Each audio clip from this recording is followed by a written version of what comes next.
गांव कराचों उसने मस्ताना जी का जस गाया, महाराज सावन सिंह जी महाराज का जस गाया, जितने भी दुनिया में फकीर हो सब का जस गाया। उसने सारे अपने बनाए भजन गाए, भक्त रविदास जी के, गुरु गोविंद सिंह महाराज के, पहली पातशाही गुरु नानक देव जी महाराज के, और ऊट पता नहीं गाता था। तो अंधा था, देखो अंधा। तो मस्ताना जी ने कहा भी तेरे को बगैर टिकट लेके जाएंगे। जब उसका टाइम आया, चोला छोड़ने से 15 दिन पहला डेरे में आ गए गोरी वाले, कहने लगा भी मेरे से जो कुछ बनाना है बना लो, अब मैं तैयार हूं। उसको पंछी भी कहते थे, ये पंछी कब भी डारी मार सकता है। तो 2-3 दिन के बाद हम दिल्ली आए, वहां भी वो पेटी राजा राम ने बजाई, जानते हो राजा राम जी को, मैं पिपराबाद को। फिर वहां भी उन्हें को शब्द बुलाए, मैनेजर साहब के बारे में शब्द बनाया था, मस्ताना जी के बारे में, कि दिल्ली तू लोड़ा मारिया पाया अंधेर दुनिया में तो सारे, नाले साड़ी मौज लुट ली नाले लुट लिए अजीब नजारे। ये पंजाबी में गाया करता था, बाजा राजा राम ने बजाया। फिर एक शब्द और गाया कि माली टुर गया हीरिया दे बाग दा, सागरां ते सुख पै गया।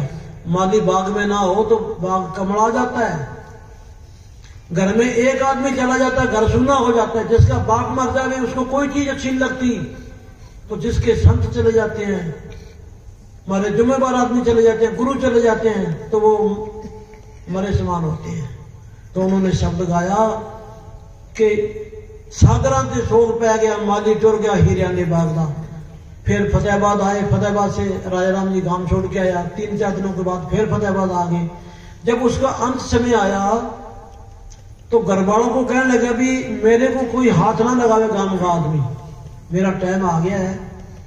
मैनेजर साहब जी ने मेरे को कोट दिया था, इस अलमारी में पड़ा है, मेरी चखा के ऊपर रख देना,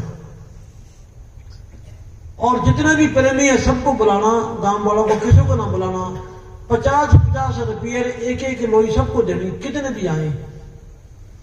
उसके बाद भंडारा गांव वालों को करना है, जितने मर्जी आ जाए भंडारा करना। तो देखो सब कुछ बता के गया, बाबा जी आगे मैं जा रहा हूं। अंधा आदमी बगैर नाम गया बाबा जी की आवाज के पीछे पीछे। तो ऐसे संतों की मौज होती है जिस पर संत राजी हो जाए। वैसे संत अंधे को, सनार को और वकील को इनको नाम नहीं देते थे पहला, तीनों चारों को नाम नहीं देते थे। पर सतगुरु की रहमत होगी, देखो संत खुश हो गए। हाँ जी, तो काफी शब्द ने तो ज्ञानी पंछी जी देखा होना, बैरियाणों को तो बिना ही है, तो उनके शब्द बहुत चलते हैं जी। उसने मैनेजर साहब के बारे में बड़े शब्द बनाए हैं, और भी बनाए हैं। वो कहता है मेरे को बात बता दो, बस उसी टाइम शब्द बना दूंगा। एक बार कमरे में बांट दो और मैंने कटे छोड़ दे, मैं अपने आप उस कमरे में आ जाऊंगा। हाँ जी, हाँ, पंजाब में गांव सत्संग था बाबा जी का, लुधियाना के पास। तो एक पायलट था अपने गुजराती ना मद्रासी, तो बाबा जी से नाम लिया हुआ था। पूछ लिया भी लुधियाना मैं रहता हूं सोनी में, आप कब आओगे? तो टाइम पक्का दे दिया मैंने सही में। तो मैनेजर साहब जी टाइम दे देते, उस पर सही टाइम पर पहुंचते थे, ना मिनट इधर ना इधर। 6 बजे का टाइम दिया, जहाज भी आ गया, फूल बरसाए। और उसी गाड़ी में पंछी जी, करतार सिंह पंछी, उसी गाड़ी में बाबा जी की मां बैठा था कन्ने। टाइम पूछ लिया, सारा कुछ हो गया। जाके खेत में 4 पाई लेगा दूर कि मेरे पास कोई ना आना। आधे घंटे में भजन बना के रात को शब्द गा दिया। ये बाली जी उसी गांव के थे, बाली और डॉक्टर देतवाल के हैं जी। तो देखो ये गुण जो होता है किसी बिरले के पास ही होता है, लाखों के पास ये गुण होते हैं। हर एक आदमी नहीं ये काम कर सकता। अंधा आदमी देखो, अब जितने भी सारे हमारे पढ़े देखे हैं, सारी किताबें खोल के बैठते हैं, किताबों से भजन बोलते हैं भाई। और रोज के बोलने वाले भी किताब में देखते हैं, मोबाइल में देखते हैं। वो अंधा आदमी देखो नया भजन बना के गा के दिखा दिया। जब जगदीश चला गया तो डेरे में कोई पाठी कौन था। तो पंछी जी कहने लगा मैनेजर साहब जी मैं आपका पाठ मैं पढ़ दूंगा, मेरे को एक बार ही आपके वो लेने बोल देना गुरबाणी की, मैं अपने नीचे बैठे बोल दूंगा। और लोग कहेंगे भी मैनेजर साहब को अंधा पाठी मिले हैं। ये पंछी उसके बाद ये बाली जी वगैरह तैयार करें, मेरे सारे सामने की बात है। नहीं सारे किताब मेरे को पढ़ के सुना देना, मैं सारा अपने आप एक लफ्ज मैं बोल लूंगा मैनेजर साहब जी। और लोग कहेंगे भी मैनेजर साहब का पाठी नहीं कोई मिला, अंधा पाठी मिले। ये बाली चाहता नहीं, उसने तो नहीं पता इस गल का, पता है ना, देखो ऐसा पंछी था वो। इसलिए मैंने साई ने अब क्या बताए, बदनामी होती है।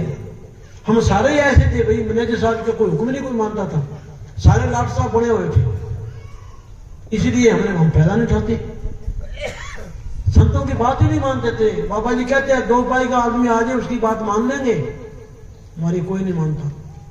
तो जब ये जगदीश मिस्त्री का काम करता था, बड़ी ड्यूटी करता था, रोटी डेरे में बंद कर दी कि किसी को रोटी नहीं देनी, किसी ने जाना था अपने घर जाओ, तो भंडारा हो के हटिया, रोटी सुखा दी, रोटी बच गई, उन रोटियों को कूटो बाबे कहते, कूट के छान के उनका हलवा बनाना, ऐसे बाबा जी करा करते थे।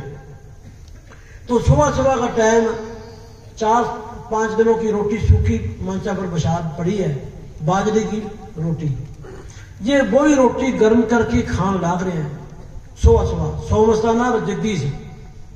तो बाबा जी लंगर में आ गए, मैं दूध बोल रहा था, बाबा जी कहने लगे ये रोटी कितों आई है, लंगर कहां से आया भाई, कि जी वो मंचे पर सरकार के वो खा रहे हैं। मनेशा जी कहने लगे जहां भी हम सत्संग करने जाते हैं आप लंगर की रोटी नहीं खाते, ताजी बनवा के खाते हो,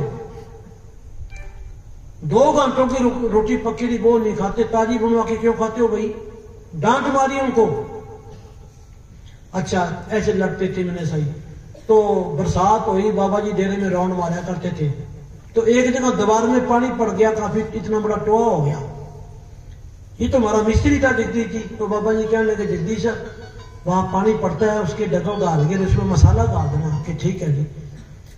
बाबा जी रोज रोन मारे, उसमें वो भूल गया या कुछ ही हो गया, वो मसाला को नहीं डाला, 1 हफ्ता हो गया, बाबा जी रोज देखा करे, 1 हफ्ता हो गया मसाला को नहीं डाला। तो हमारे रामचंद्र जी डांगरों की सेवा करते थे, थोड़ी छालना होता है ना जी, उसकी वो जाली टूटी हुई थी, वो रामचंद्र छालना ले गए और मिस्त्रियों की तरफ जा रहा था, ये मेखा लगवा दूं। जब वो गए तो वहां जगदीश कहता कुकराया तू भाई, कि मैं छालना का मेखा लगवानी है। जगदीश कहना मैंने पकड़ा, मैं लगा दूं। छालना ले गए, ऐसे थोड़ा मारना क्या ना जब, तो आंगली पर बाजा थोड़ा, आंगली इतनी फिर फूट गई तो रात को ना तो बाजा बाजे ना ढोलकी बाजे, पार्टी बांध रखी। बाबे कहने क्या बात होगी, कह जी मेरा थोड़ा बाजा, क्यों बाजा भाई, क्या छालना का मेख लगाता था।